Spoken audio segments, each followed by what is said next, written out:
Assalamualaikum warahmatullahi wabarakatuh. Pada kesempatan ini saya akan membahas tentang sistem transportasi yang diajukan sebagai ujian akhir semester. Yang pertama, pengertian transportasi. Sistem transportasi adalah suatu bentuk berkaitan dan keterkaitan antara penumpang, barang, sarana dan prasarana yang berintegrasi dalam rangka perpindahan orang atau barang yang mencakup dalam tatanan baik secara alami maupun buatan.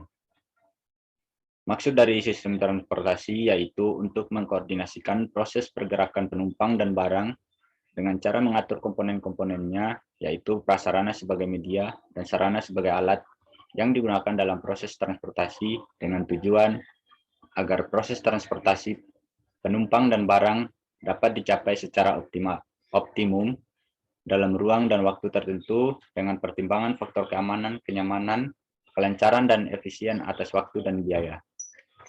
Sistem kegiatannya adalah manusia, makhluk multidimensi yang mempunyai kebutuhan sosial, ekonomi, budaya, dan lain-lain. Kegiatan manusia, bekerja, bersekolah,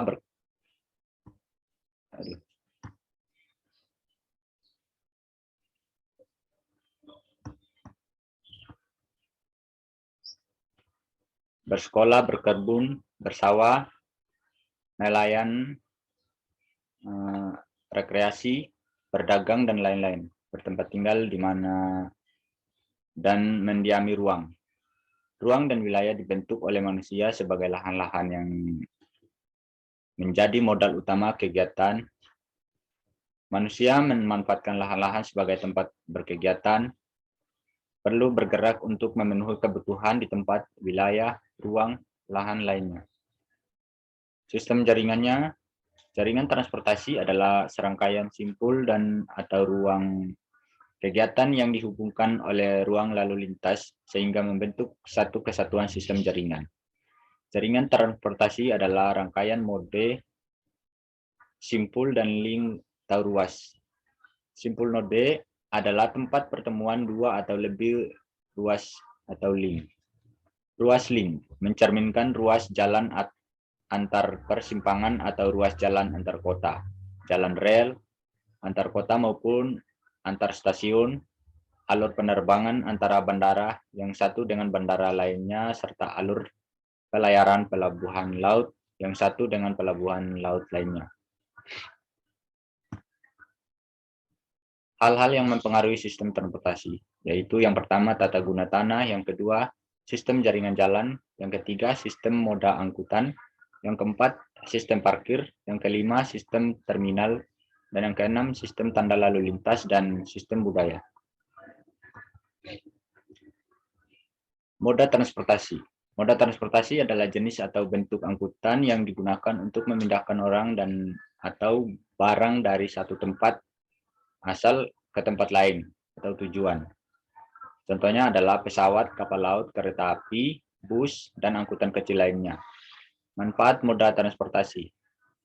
Dengan adanya moda transportasi dalam kehidupan kita dapat memberikan manfaat di beberapa bidang, antara lain yang pertama manfaat ekonomi, yang kedua manfaat sosial, yang ketiga manfaat politis dan keamanan, yang keempat manfaat kewilayahan.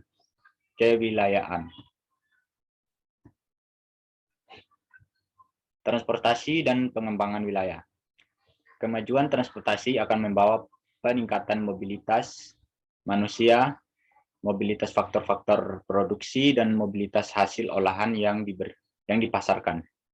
Yang kedua, transportasi dan perkembangan wilayah merupakan hal yang sangat erat hubungannya, dikarenakan dalam pembangunan wilayah haruslah memiliki sarana dan prasarana transportasi yang mendukung. Yang ketiga, suatu wilayah tertentu bergantung pada wilayah lain. Demikian juga wilayah lain memiliki ketergantungan pada wilayah tertentu. Di antaranya wilayah-wilayah tersebut terdapat wilayah-wilayah tertentu yang memiliki kelebihan dibanding yang lain, sehingga wilayah tersebut memiliki beberapa fasilitas yang mampu melayani kebutuhan penduduk dalam radius yang lebih luas, sehingga penduduk pada radius tertentu akan mendatangi wilayah tersebut untuk memperoleh kebutuhan yang diperlukan. Dengan transportasi yang baik akan memudahkan terjadinya interaksi antara wilayah.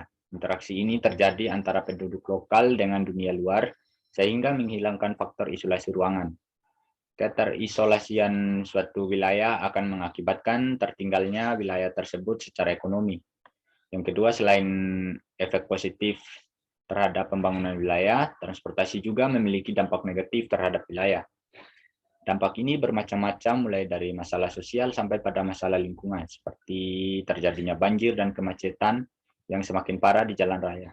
Sistem transportasi tanpa adanya regulasi yang bagus dari pemerintah hanya akan menjadi beban bagi daya dukung lingkungannya.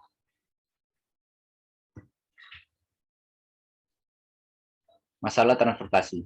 Yang pertama disebabkan oleh ledakan penduduk atau meningkatnya jumlah penduduk sehingga memicu munculnya masalah yang kedua, yaitu masalah lingkungan. Dan timbul masalah-masalah lain yang saling berkaitan, yaitu masalah sosial, masalah politik, dan masalah fasilitas dan pelayanan. Sekian materi saya pada hari ini. Saya ucapkan terima kasih.